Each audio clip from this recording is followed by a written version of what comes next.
یہی نہیں، اس کا معاوضہ مانگنا ناانصافی ہے، ناجائز ہے۔ اگر رے کی حکومت کربلا کے فاتح ہی کو دینی تھی تو مجھے دینی چاہیے تھی۔ یہ بھی ایک دعویٰ ہے۔ تم ہی بتاؤ کہ میرا دعویٰ غلط ہے۔ ہاں، ویسے کربلا میں تم نے سب سے نمایاں کام کیا ہے۔ تمہیں افسوس نہیں ہوتا شمر؟ کس بات کا افسوس؟ حسین سے جنگ کرنے پر۔ ابن زبابی، حسین اگر دوبارہ زندہ ہو جائیں اور یزید کے خلاف اٹھ کھڑے ہوں تو میں پھر ان کے خلاف اٹھنے والا پہلا شخص ہوں گا۔ تمہیں یہ بات قبول نہیں کہ ہم نے حسین کے معاملے میں یزید کا دھوکہ کھا لیا تھا؟ کیسا فریب، کیسا دھوکہ، خدا کی توبہ! اگر حسین نواسہ رسول ہیں تو کیا وہ بدعت ایجاد کر سکتے ہیں، سنت توڑ سکتے ہیں، خلیفہ کے خلاف قیام کر سکتے تھے؟ خدا کے احکامات کے خلاف تو رسول بھی نہیں جاتے۔ نعوذ باللہ! اگر کوئی پیغمبر بھی غلطی کر لیتے خدا انہیں بھی معاف نہ کرتا اور اپنے تعلق کا رشتہ ان سے توڑ دیتا۔ کیا تم ان باتوں کو دل کی گہرائی سے کہہ رہے ہو؟ کیا مجھے بچہ سمجھتے ہو یا مجھے آل امیہ کا جاسوس سمجھ کر رکھا ہے جو تمہارے عقیدے کی تفتیش کر رہا ہے؟ یہ میں ہوں پگلے، تمہارا دوست۔ گویا ہم نے آپس میں بھائی چارگی کا صیغہ پڑھا ہے۔ ایک تو یہ کہ ہر خلیفہ کی بیعت توڑنا دین میں بدعت کرنا نہیں کہلاتا، خاص طور پر یزید جیسا خلیفہ جو کھلم کھلا شریعت کو پامال کرتا تھا۔ دوسری بات یہ، اگر خلیفہ کی بیعت شکنی معصیت ہوتی تو پھر صفین میں جتنے لوگوں نے علی کی بیعت شکنی کی وہ سب گناہگار ہوئے، جن میں سے میں اور تم شامل ہیں۔ کیا سمجھاؤں؟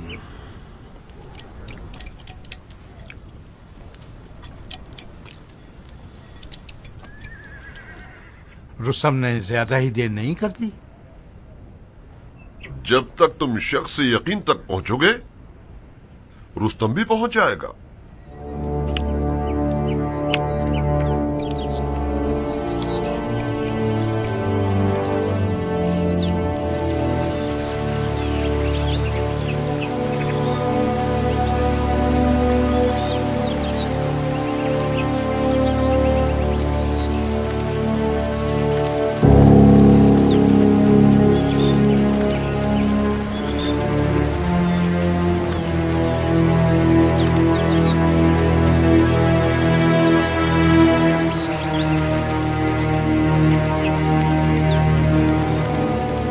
کیا بات ہے، چپ ہو گئے ہو بھائی؟ خاموش کیوں ہو گئے ہو؟ کڑ رہا ہوں بھائی، میں اپنی بری تقدیر پر کڑ رہا ہوں۔ کاش مجھے خدا اس گدھے کی شکل میں پیدا کرتا۔ کفران نعمت مت کرو، خدا کو برا لگتا ہے یہ سب۔ خدا کی پناہ کے اس سے کچھ برا لگے۔ یہ گدھا ہر لحاظ سے مجھ سے بہتر ہے۔ خدا نے مجھے تمسخر کے لیے پیدا کیا ہے۔ یہ کیا کفران نعمت ہے بھائی؟ استغفار کرو۔ ارے بھائی، لگتا ہے کچھ زیادہ ہی برا لگ گیا تمہیں۔ میری جگہ ہوتے تو میرا درد سمجھتے۔ ایک بالش کا سر اور وہ بھی ایک مٹھی سی عقل جو کسی کام کی نہیں، اس پہ شکر، خدا کا شکر ہے، لاکھ لاکھ شکر ہے۔ کیا مالکوں کی کمی تھی کہ خدا نے شمر جیسا ایک دیو میرے نصیب میں دیا؟ اگر تم میری جگہ ہوتے تو کیا تمہارا دل نہیں جلے گا؟ بے شک میرا دل بھی جلے گا۔ میں تمہاری جگہ ہوتا تو کچھ تاریخی کام کر کے دکھاتا۔ دیکھو خدا نے تمہیں کتنا عزیز رکھا ہے، تم ایک ایسے دن کے لیے زندہ رکھا۔ اگر قدر نہ کرو تو گناہگار ہو۔ اگر تم میں غیرت ہو تو خدا کو خوش کرو گے اور ہمارے تاریخ والے رستم کی طرح اس دیو کو مار ڈالو گے۔ خدا کی پناہ۔ ویسے بھائی، یہ شرم کے چہرے پر دھبے کیسے ہیں؟ اسے برس کی بیماری ہے۔ اس کا سارا جسم اس کی سڑی شکل کی طرح دھبے والا ہے۔ برس؟ یہ برس کون سی بیماری ہے بھائی؟ یہ ایک عجیب سی بیماری ہے بھائی، جسم کی کھال کو دھبوں سے بھر دیتی ہے، نہ درد نہ دوا۔ اس جاہل کو اس کے یہ دھبے بہت عزیز ہیں۔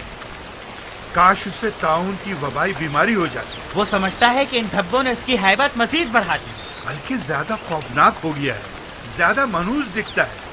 تیری حکمت پر قربان ہو جاؤں مالک. دیکھو وہ کس طرح انسان نما حیوانات کی نشاندہی کرتا ہے. اگر وہ عام لوگوں کی طرح ہوتا تو شیور کہاں ہوتا؟ تمہیں بھوک نہیں ہے بھائی؟ تم بتاؤ. خدا کی پناہ بھائی، میرا پیٹ بھوک سے درد کر رہا ہے. پتا ہے ہم نے کب ناشتہ کیا تھا؟ مغرب ہونے والی ہے. کھانا نہ کھا لیا جائے. کہیں شکار تک پہنچنے میں دیر نہ ہو جائے. مت ڈرو غربی بھائی، جب تک میں شمر تک نہ پہنچ جاؤں شمر اپنی جگہ سے ہلے گا بھی نہیں. کچھ سکون کا سانس لے لیں، کچھ کھا پی لیں، تاکہ شمر کو شکار کرنے کی طاقت تو ہو ہم میں. صرف اتنی دیر کہ ہم کچھ کھا لیں اور نماز پڑھ لیں. میں تمہارے قربان جاؤں بھائی. جب تک تم وضو کرو گے میں بھی اپنا رزق فرات سے نکال لوں گا. مچھلی پکڑنے آتی ہے تمہیں؟ بھائی میرے اس بیکار سے حلیے اور میری حرکتوں پہ مت جاؤ. شمر کو مارنے کے علاوہ وہ کام جانتا ہوں جو کسی جن اور پری کو بھی نہ آتے. ابھی دیکھنا.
اگر شیور نے ہمیں دیکھ کر یہ پوچھ لیا کہ تمہارے ساتھ یہ دھم چھلا کون ہے تو کیا جواب دیں؟ کہنا وہی ساربان ہے جس نے ابن زیاد کو اونٹ کے پیٹ کے نیچے چھپا کر اسے بھاگنے میں مدد کی. خام خیالی ہے.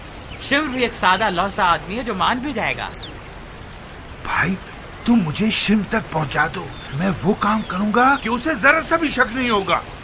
خدا کی پناہ، شم چالاکی اور مکاری کا بادشاہ ہے بھائی. اس کے پاس چیل کی آنکھیں ہیں اور گھوڑے کے کان اور کتے کی سی سونگنے کی حس ہے. خیانت کی بو کو دور سے پہچان لیتا ہے. میں شرط لگاتا ہوں کہ وہ تمہیں دیکھتے ہی پاگل ہو جائے گا اور کہے گا کہ یہ آدمی مختار کا آدمی، اسے چھیڑا نہیں جا سکتا.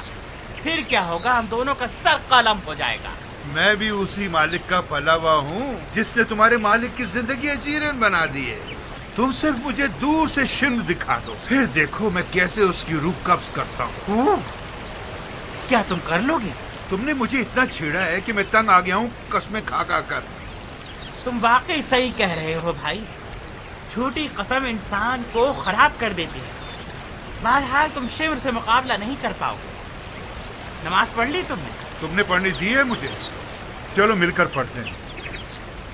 ہاں، پہلے نماز، اس کے بعد کھانا. میں شیور کی طرح نماز پڑھنا جانتا ہوں. کوئی مسئلہ تو نہیں؟ نہیں، اس میں کیا حرج ہے. اصل مقصد تو دل کو خدا تک پہنچانا ہے. مچھلی جل نہ جائے. جلدی آؤ بھائی، سفر کی نماز مختصر ہوتی ہے. جب تک مچھلی پکے گی ہم نماز پڑھ چکے ہوں گے.